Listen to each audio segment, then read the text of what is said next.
Hi everyone. I hope everyone had a good meditation sit. Earlier today, I got to talk to Daaji, and I asked if it'd be possible for some of us, like younger folks, to have the chance to ask him some questions. I want to say a little bit about why I asked him for that.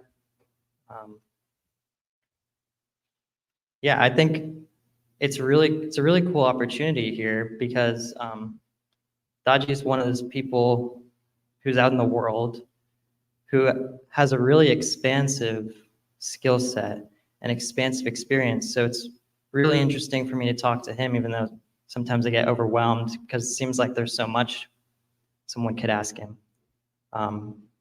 His experience at some of the most subtle experiences in consciousness, and he takes on a really interesting and really huge responsibility to be this kind of amazing, if you think about it, conduit of protection and love for everyone in the world,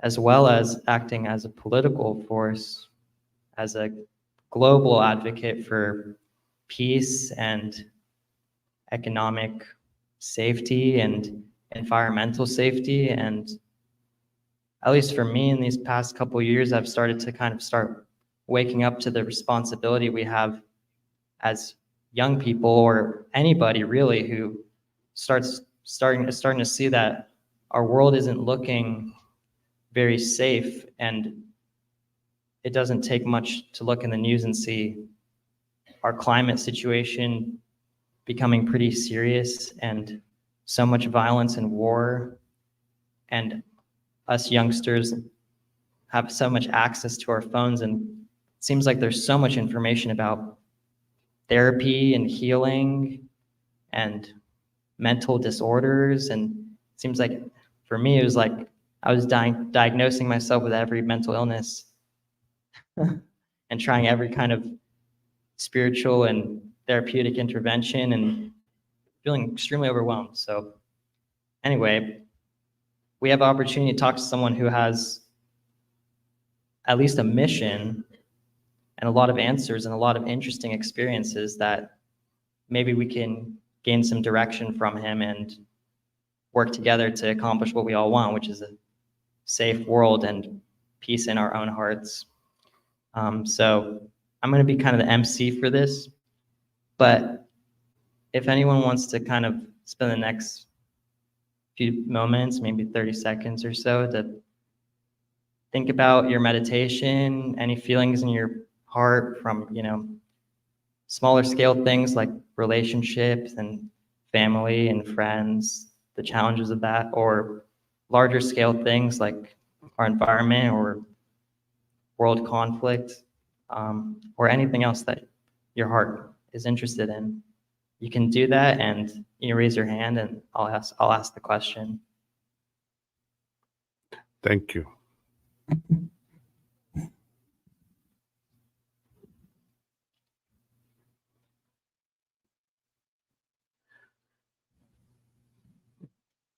Oh yeah. Yes, you with the blue wristband. Oh, everyone has that. Yeah, but you, yeah.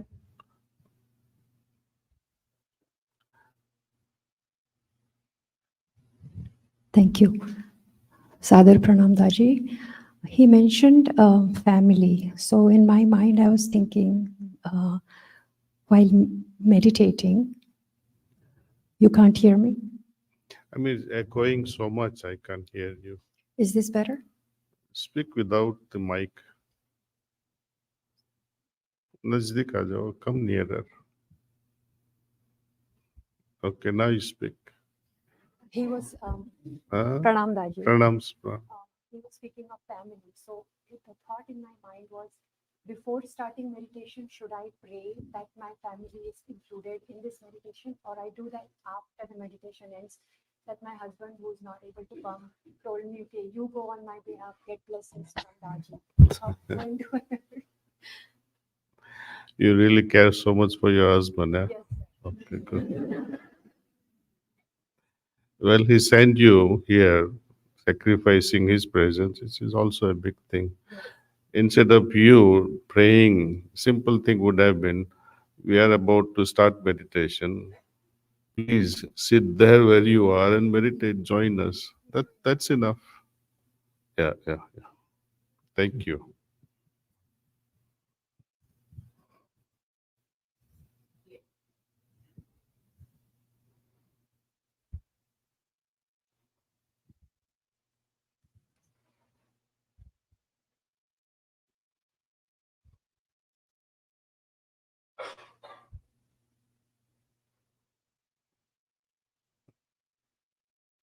Namaste, Daaji.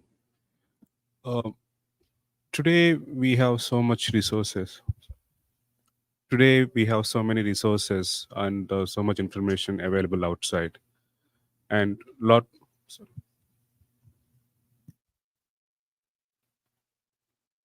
Mic check. Namaste, Daaji. Today we have so many resources available outside in social media and Google and even in electronic media. What we see is what we consume in our minds, and a lot of times that information may not be true. And as that person over there also Yes, I told, can understand. um, Anyone wants to ask question, come in the front, please. You can line up here, queue up. This program, Q&A, was mainly for youth.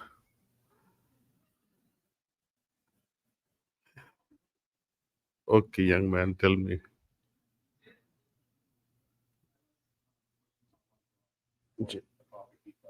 Huh. we have so many information available outside the internet, and we also try to seek the information from Google and electronic media. Most of the information may not be true, and we actually diagnose also a lot of that whatever information we see. How to actually pursue those things clearly and how to be at peace that not see I want to say the question out loud. He's asking about the information overload on the internet, how to make sense of potentially misinformation and find clarity when things can be so complicated. Is that right? Okay. Well, I'll share with you a real thing that happened sometime, maybe 2004 or 2005. One of my friend, Rohit Patel, pharmacist, joined me in New York City, run a business. And one day he had some information that someone in Italy was liquidating all his inventory and all the Apple computers at $350 a piece. So he ordered 3, and the condition was to send the money via Western Union. And fortunately, Western Union was in our premises, so he transferred the money just by the closing of the store. When we were driving together, he was with me on a passenger seat and then says, see, Kamlesh, I have ordered 3 computers at this rate. What do you think? I say, you fool. Do you think $350 you can buy even a small phone these days? So I had to request via phone to cancel that Western Union transaction of $1,000 something. Many informations, if your heart is sensitized, you will know in your heart that it's too good to be true. Whenever you do find something like this, too good to be true, have at least an exclamation in your mind and heart. At least raise a doubt. Maybe it's true, maybe it's not. And why you want to surf around so much to find all the information?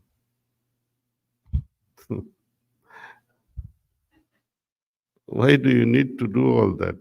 You get your breakfast home, you get your lunch home, you get your dinner at home, you go to work, you get your salary. What else you want? Why this fancy to know more and more, more and more, more and more? It drags you from one screen to another screen, one side to another side. Be content, be centered within yourself. If you really need to know something, you'll come to know for sure if it is really needed for you. This curiosity, sometimes it's good, most of the time it's not so good. Always, whenever a flag arises in your heart, take it as a serious warning. Yes, only youth.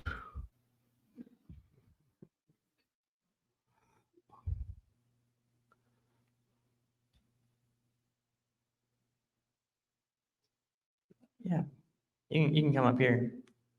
Hmm.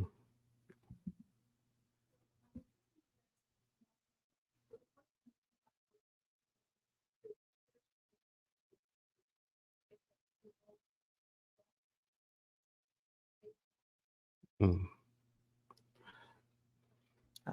She's really interested in neuroscience, and she's curious about expanding neuroscience research with meditation research and the crossover there. And everybody hear it good? Okay, good. Our heartfulness way of practice has mainly three elements: meditation, cleaning, and prayer. How does meditation change or impact us at a cellular level? Not too long ago, I met a very nice doctor, Dr. Raj Pandya from Atlanta. He was talking of what if there's absolute relaxation at a cellular level. And the same morning, something extraordinary happened. It's hilarious because we were just sitting in informal setting, and at the periphery of these people who were seated around the sofa and chairs, there was one sister from Iran. She was standing with somebody else. There were a few people who were already standing, and hilarious laughter. That was the moment. And then I was continuously working and transmitting at the same time, because that's the best moment to work, when people are laughing and giggling. There is no resistance. As the transmission was flowing, she was so sensitive. Her entire body felt so much of relaxation. It's almost like paralyzed body. And she just fell on the floor. Drang, and there she goes. All were worried, and fortunately, there was one doctor behind her who looked after her. But I was smiling. See, nothing wrong is going to happen, because I was confident why this was happening.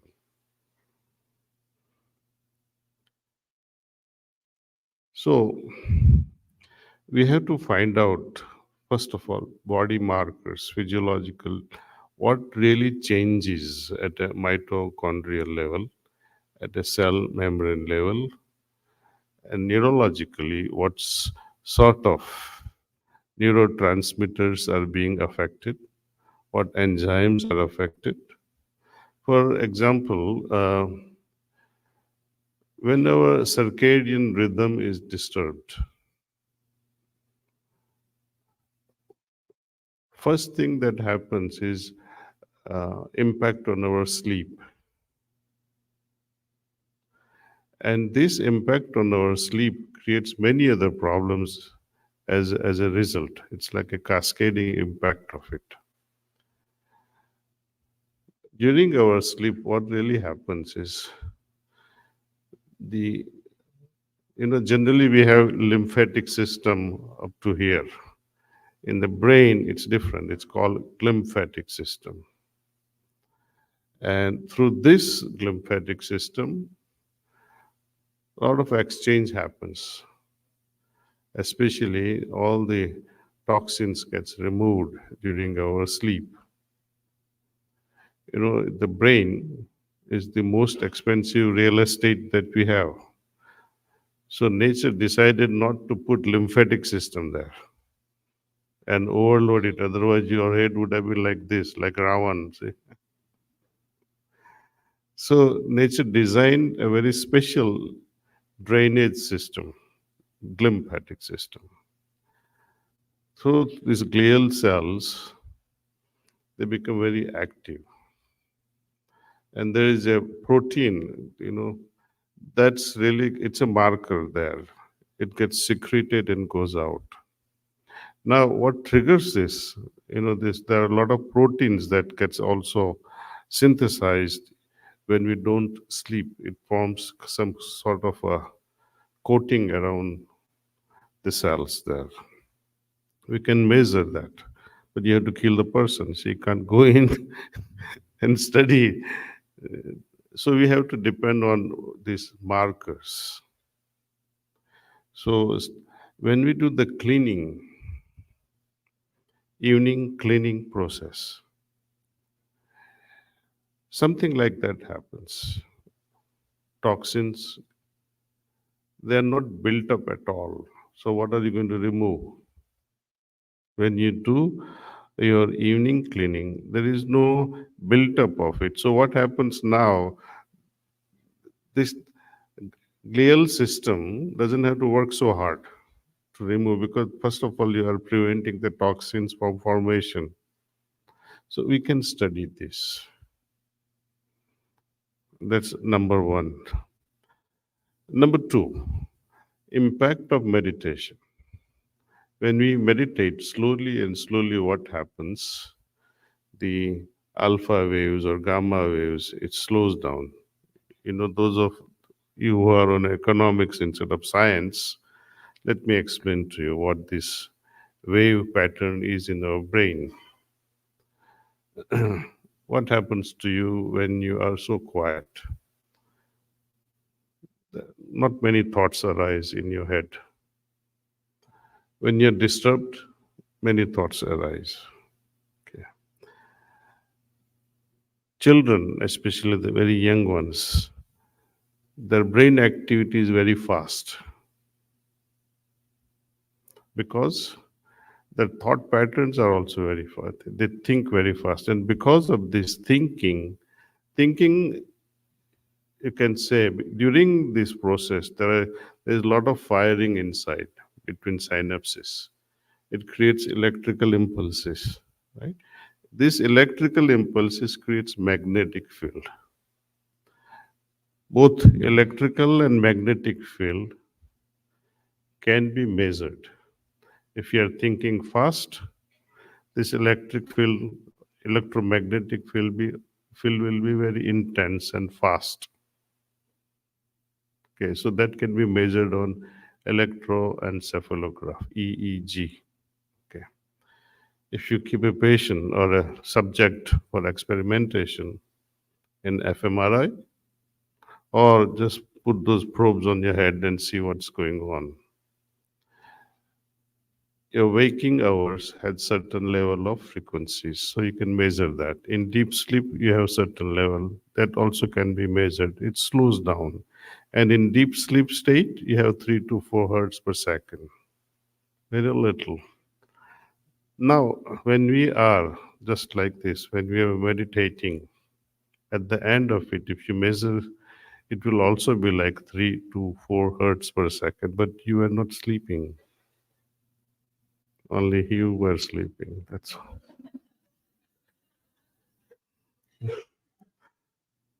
Right. Because it does, it really happens. Some volunteers, they don't get sleep. So meditation is the only way to rest. And that's better actually. I don't mind if you go to sleep. It really doesn't matter. It's not that you lost anything. You have rested very well. So, in this deep meditative state, it mimics deep sleep state. Only difference is in deep sleep you are not aware. In a deep meditative state, you are aware. That's the only difference. But that's the beauty of it. That's in our yoga sastras, it's known as fourth level of consciousness. That can also be measured.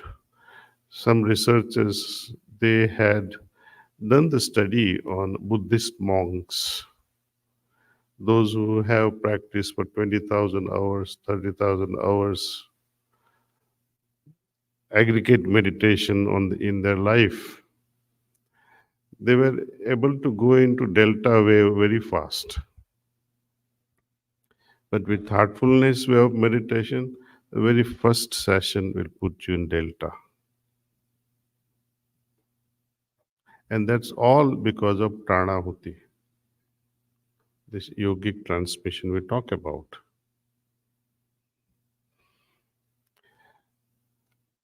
Markers like cortisol, for example, saliva test. What else? The white matter in a meditative mind will be more dense than the non-meditative brains. The aging process will also be reduced considerably if you take two twins, for example, twins, one meditating, another not meditating, identical twins, you will see the difference immediately. So, but all these studies, we have to prove it scientifically. That's all. You know, there was a time, Galileo's time, say, science was against the religion because Christianity believed that, sun is rotating around the earth. It's written in the Bible. And when Galileo started saying that, no, it's not true, it's the earth that rotates around the sun, they were up in arms and they poisoned him. They killed him. Today, science is against the religion. Revenge time, see. So now we have to prove many rituals that we do, why we do what we do. We need to prove all those things scientifically, and only then the scientific mind will believe. And we also, though we have so much of confidence in meditation, we become so happy when we see, oh wow, meditation, it changed my what we call heart rate variability. It changed my certain state of mind. I improved my sleep. How did that happen? We become so happy about it. See? But how can you prove things like you going into a state transcending time and space? Now, let me ask you one question. And this is going to give you perhaps a good migraine. When Lord Krishna says, I am time, right? And through yogic practice, in samadhi, when we say, I transcend time, are you transcending Lord Krishna now? Next question.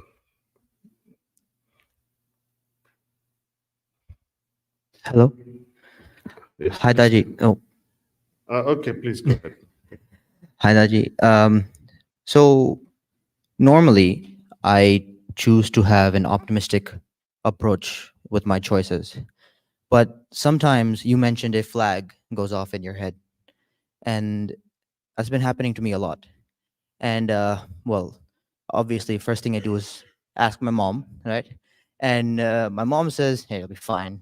And most of the time, she's right. She's right. I think almost all the time. But still, I have the the flag doesn't go away, right? Where I'm still thinking, I'm hesitating to do something I know I should be doing because it just doesn't feel fully right.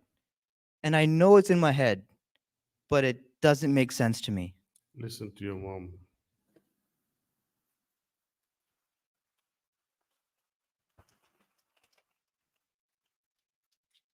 Thank you, Daaji. I mean, our parents have raised, changed our diapers.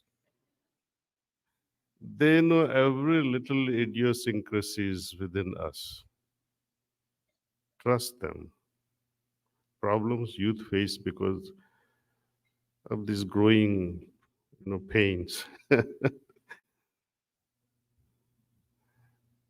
Unfortunately, this idea of independence has created a lot of ruckus. I have never ever remember a moment where I questioned my father or my mother.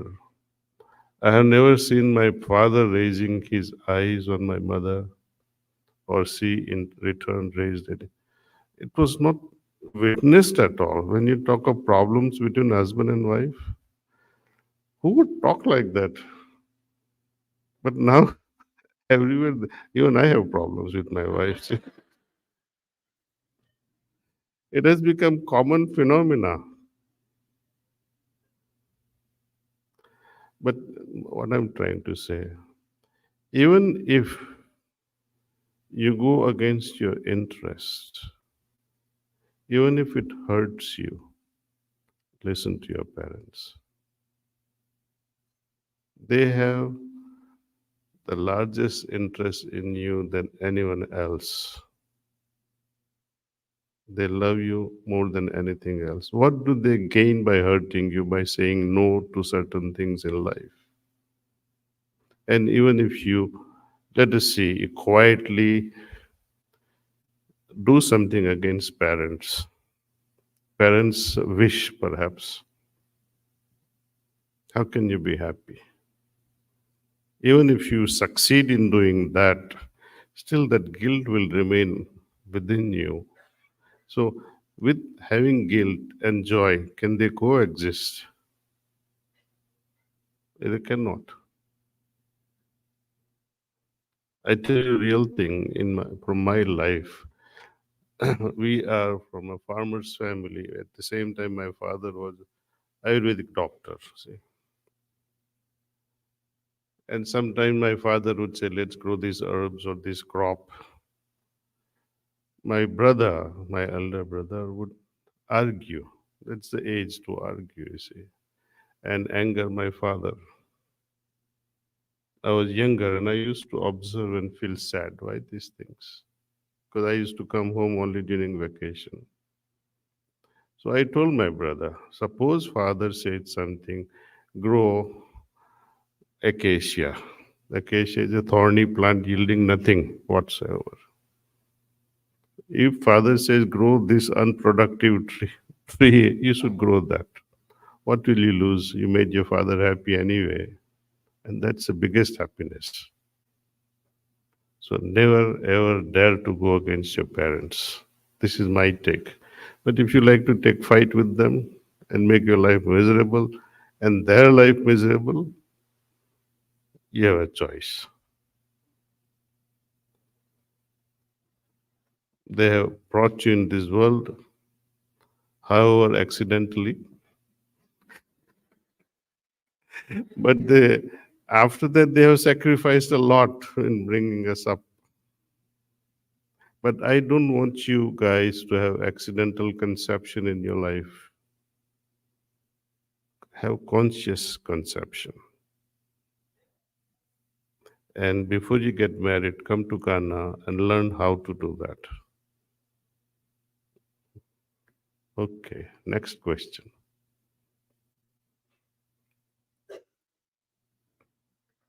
आइए माँ, नमस्ते जी.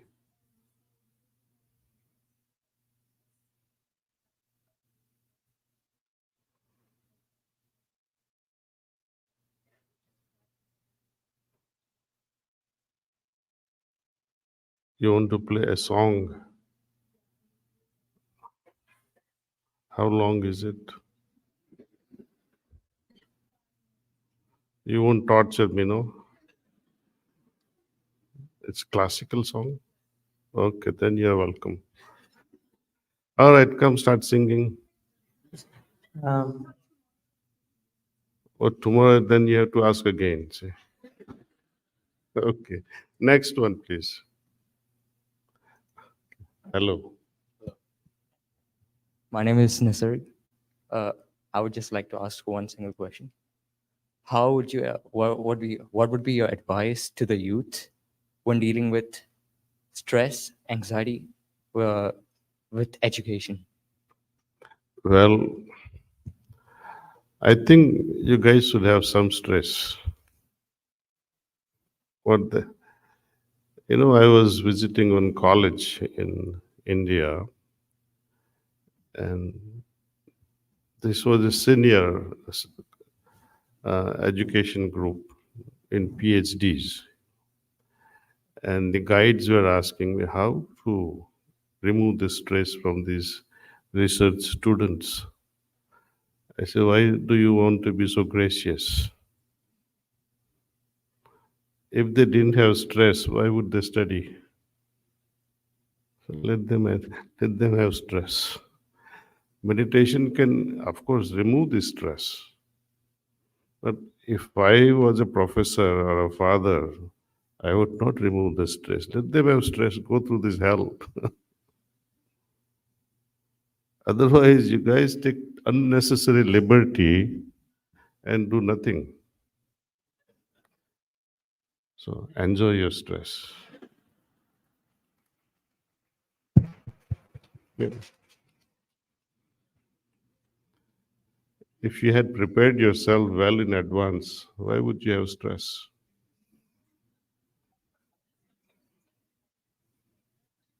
Prevention is the best medicine.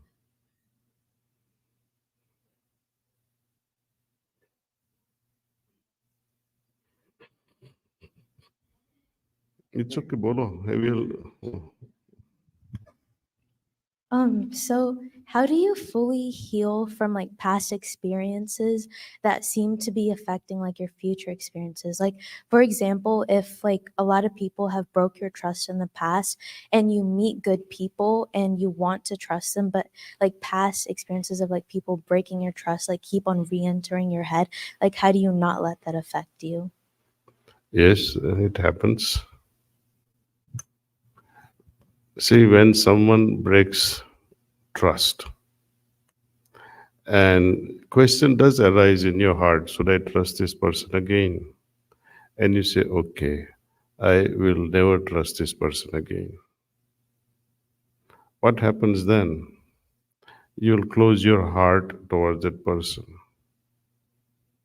Who is punishing whom? Now you have closed your heart. The flow of love or the understanding is now stagnated. When the rivers, flowing rivers get stagnated, what happens? It begins to stink. When person has caused this mistrust, it's okay. It's completely all right. At emotional level, we let go of it. Mentally, we remember. Ready for another trust. Again, mistrust gets created. It's all right. Ready for another trust. If God was not open like what I'm sharing now, he would have committed suicide long back. So many people, they trust and then they betray God all the time. How many of us have promised God so many times and say, I will never do this, God, again. I will never do this. And million times, each one of us have betrayed God. He must be nauseated with us, perhaps, but he's not nauseated. He still loves us. So we only punish ourselves. One girl, she said, I love this boy so much. I trusted him. I gave everything I had, including my body. Then he fell in love with somebody else and he left me. Second time, now you fall in love with somebody else. He also does the same thing. And then you say, oh my God, no more relation. I shut my heart down and no more friendship, no more love. Whom are you punishing now? Yourself. So remain open and don't give in so easily so that people may take advantage of you. Psychology, don't be easily accessible. Thank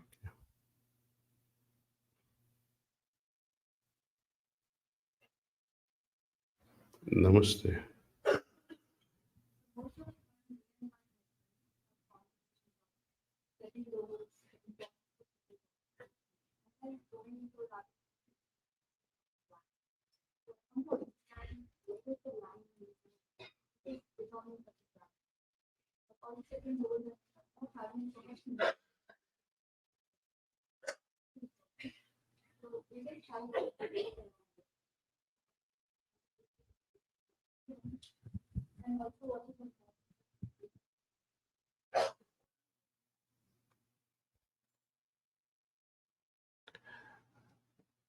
Kama and Krodha, they are God's creation. God has gifted us with these two things. Kama means desires, Krodha means anger. But we have to cast this anger on us rather than casting on others outside yourself. It is for self-correction. When you do make a mistake, often we try to blame others. Blame yourself and correct it. So get angry on yourself. How can I do this? And then the realization will come, okay, I shouldn't have done that. Now I can correct myself. Kama, the desire, if you didn't have the desire, how would you approach God? That's the highest goal, see. And you have to use our desires in one channel. That's the primary goal. All other things that we do in life, making money, is to support this main goal. Right? So I can have a comfortable house, nothing wrong with this thing. I need to have my balanced diet, there's plenty of it.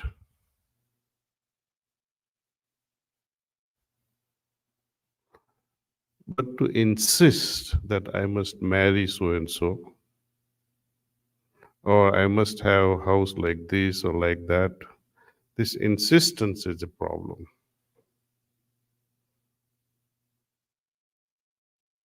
Nothing wrong in having desires, but to insist that it has to be this way.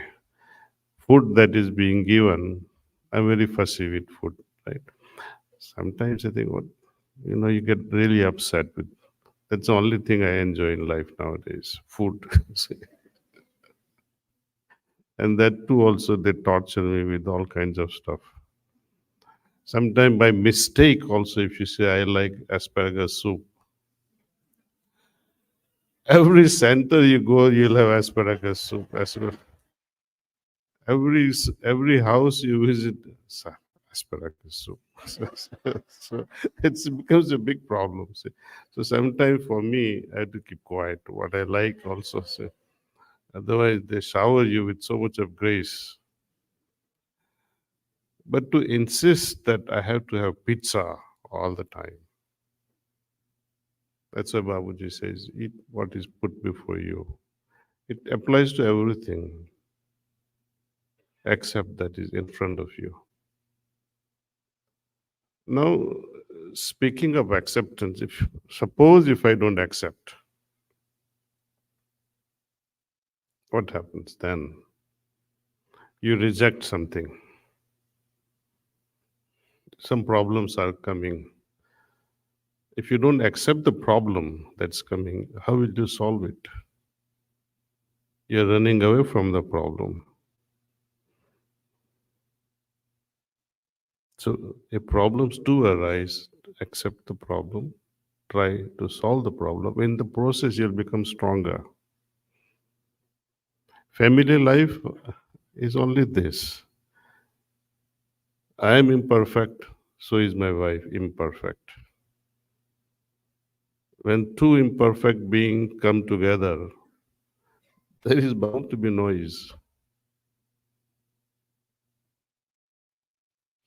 And it is through this friction that we learn from each other, try to accept each other. If not love, love is too big a thing for us. Acceptance is good.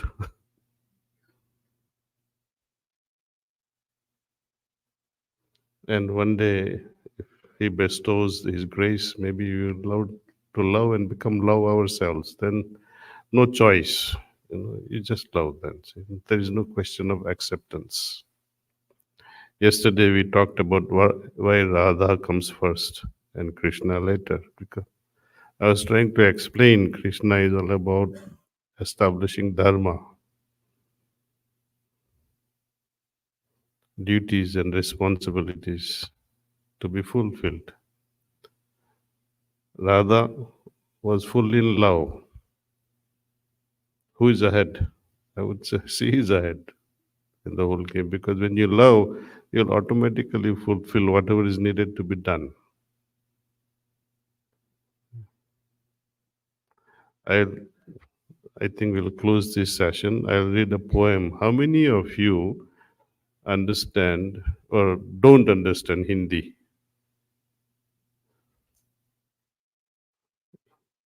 Oh, it's a small minority, so I can go ahead with it.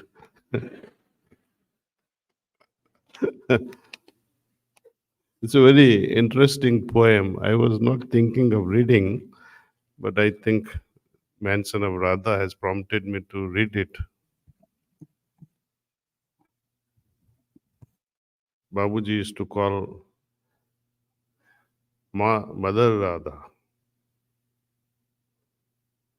It was so much of respect. No one has ever addressed Radha ji as Mother Radha. And when he reached a certain state of consciousness in his love, Radha ji said, I'm mesmerized. Please don't call me mother anymore. Take me as your sister. You have surpassed my love for Krishna. So these are things we have to learn from lives of great people. See, no point just worshipping them. Become like them. Then it's a true worship. Radhe Radhe. And this poem is appropriate for this temple also. See, स्वर्ग में विचरण करते हुए अचानक एक दूसरे के सामने आ गए विचलित से श्री कृष्ण, प्रसन्न चित्त राधा। कृष्ण सक पकाए, राधा मुस्कुराई। इससे पहले कृष्ण कुछ कहते, राधा बोल उठी, कैसे हो द्वारकाधीश। जो राधा उन्हें कान्हा कान्हा कहते बुलाती थी, उसके मुख से द्वारकाधीश का संबोधन कृष्ण को भीतर घायल कर दिया।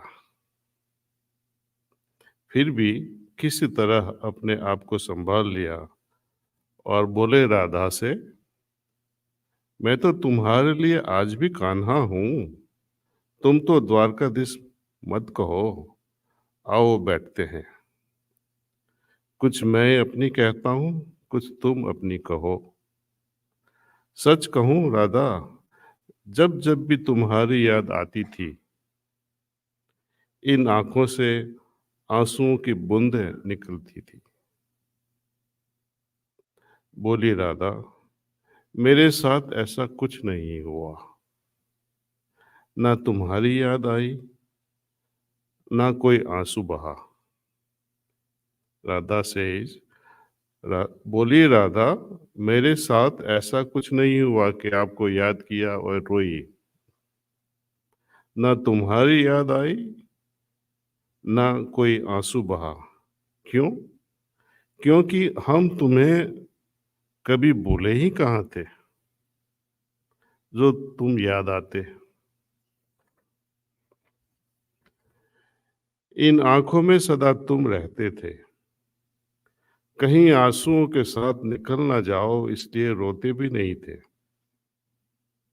प्रेम के अलग होने पर तुमने क्या खोया?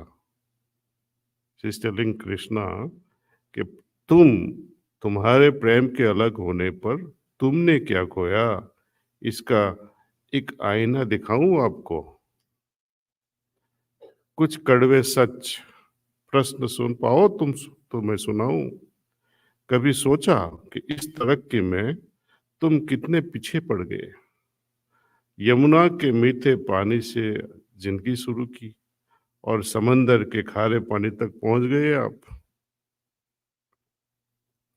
एक उंगली पर चलने वाला सुदर्शन चक्र पर भरोसा कर दिया और 10-10 उंगलियों से चलने वाली बांसुरी को भूल गए आप। कान्हा, जब तुम प्रेम से जुड़े थे तो जो उंगली गोवर्धन पर्वत उठाकर लोगों को विनाश से बचाती थी, प्रेम से अलग होने पर वही उंगली क्या क्या रंग दिखाने लगी। सुदर्शन चक्र उठाकर विनाश के काम आने लगी। कान्हा और द्वारकाधीश में क्या फर्क होता है बताऊं? कान्हा होते तो तुम सुदामा के घर जाते, सुदामा तुम्हारे घर नहीं आता। युद्ध में और प्रेम में यही तो फर्क होता है। युद्ध में आप मिटाकर जीतते हैं। This applies to family life also. युद्ध में आप खुद को मिटाकर जीतते हैं और प्रेम में आप मिटकर जीतते हैं। कान्हा, प्रेम में डूबा हुआ आदमी दुखी तो रह सकता है, पर किसी को दुख नहीं देता। आप तो कई कलाओं के स्वामी हो, स्वप्न दूरदृष्टा हो, गीता जैसे ग्रंथ के दाता हो, पर आपने क्या निर्णय किया? अपनी पूरी सेना कौरवों को सौंप दी और आपको पांडवों के साथ कर लिया। सेना तो आपकी ही प्रजा थी। राजा तो पालक होता है, उसका रक्षक होता है। आप जैसा महाज्ञानी उस रथ को चला रहा था जिस पर बैठा था अर्जुन। आपकी प्रजा को ही आप मार रहे थे। अपनी प्रजा को मरते देख आप में करुणा नहीं जागी, क्योंकि आप प्रेम से शून्य हो चुके थे। आज भी धरती पर जाकर देखो, अपनी द्वारकाधीश वाली छवि को ढूंढते रह जाओगे हर घर, हर मंदिर में। मेरे साथ ही आप खड़े नजर आओगे। आज भी मैं मानती हूँ, लोग गीता के ज्ञान की बात करते हैं, उनके महत्व की बात करते हैं, मगर धरती के लोग युद्ध वाले द्वारकाधीश पर कभी नहीं।